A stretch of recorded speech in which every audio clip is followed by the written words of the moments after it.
राज्यामध्ये तरुणांची फार मोठ्या प्रमाणावर फसवणूक होत आहे।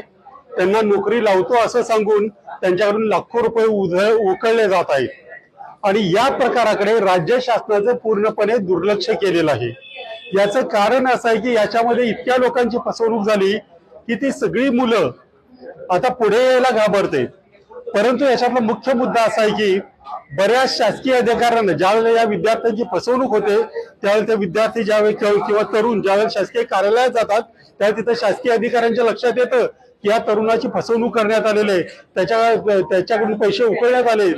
शासकीय अधिकाऱ्याचं पहिलं कर्तव्य असतं की जर आपल्या कार्यालयाची फसवणूक झाली, आपल्या कार्यालयाच्या नावावर काहीतरी कोणी चुकीचं वागत असेल तर त्याच्यावर कारवाईसाठी स्वतःहून पुढे येणं। परंतु हे शासकीय अधिकारी पुढे येत नाहीत। कदाचित त्यांचाही या प्रकरणामध्ये समावेश असावा। त्याच्यामुळे आम्ही आता मुख्य आणि हे सगळं विखुरलेलं आहे राज्यभरामध्ये। गेल्या 2-3 वर्षामध्ये म्हणजे मागच्या वर्षी 25 प्रकरणं होती, त्याच्या आधी 22 प्रकरणं उघडकीस आली होती, या वर्षी जुलैपर्यंत 26 प्रकरणं उघडकीस आले। त्यामुळे वारंवार हे प्रमाण वाढत चाललेलं आहे आणि या मुलांना कधीतरी वाटतं की आपल्या आई वडिलांनी जे पैसे दिलेत ते कुठल्या तरी मार्गाने परत मिळावेत, म्हणून हे पुढे फारशी कारवाई करायला पुढे येत नाहीत।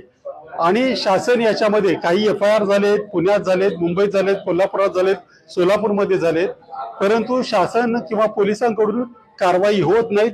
मुख्यमंत्री आणि मुख्यमंत्र्यांकडे असलेले दोन्ही खाती सामान्य प्रशासन आणि गृहमंत्री याच्यावर काही करायला तयार नाहीत।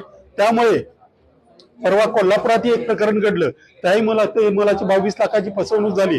सगळीकडे सरकारी नोकरी, आता तर इंस्टाग्रामवर जाहिराती होऊ लागल्यात की सरकारी नोकरी देतो याचा।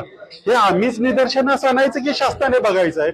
शासनाला जर आपलं काहीच कर्तव्य नाही असं वाटत असेल तर त्यांना इथं राहण्याचा अधिकार नाही। म्हणून आम्ही शासनाला आता पत्र पाठवलेलं आहे की या संदर्भात ही मुलं पुढे यायला घाबरत आहेत, एक SIT नमावी, राज्यभरातली प्रकरणे एकत्रित करावीत। याच्याशी ज्या अर्थी एवढं मोठं पांघरून घातलं जात आहे त्या अर्थी राजकीय लागेबांधी असते शक्यता आहे। त्यामुळे SIT नेमून सगळ्याची चौकशी करावी, या मुलांचे पैसे कसे मिळतील हे पाहावं आणि या ज्या टोळ्या आहेत, एकेका शहरामध्ये 2-2, 3-3 टोळ्या आहेत, या सगळ्या टोळ्यांना जेरबंद करून कायमचं जेलमध्ये ठेवावं ही आम्ही मागणी करतो। काही दिवसात जर त्यांनी अशी SIT नेमली नाही तर आम्ही राज्यभर आंदोलन उभं करू।